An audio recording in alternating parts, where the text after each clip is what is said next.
Lampu solar yang model ni baloi tau sebab korang dapat panel saiz besar macam tu.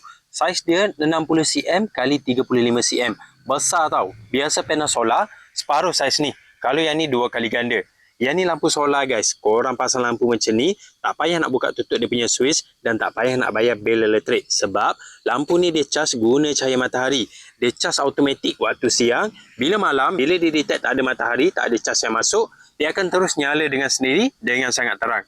Ngam untuk korang pasang dekat tepi rumah macam ni. Boleh cerahkan kawasan tepi rumah korang tanpa perlu bayar bil elektrik. Pasang hari-hari pun tak ada hal.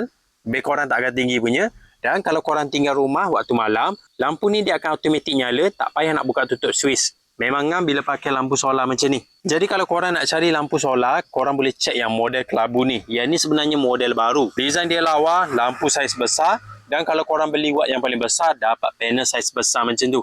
Bila panel besar macam ni, dia boleh cas lampu dengan cepat tau. Jadi waktu musim hujan, waktu mendung, lampu solar ni tetap dapat cas yang cukup untuk nyala lama sepanjang malam. Korang boleh cek yang model ni, memang baloi.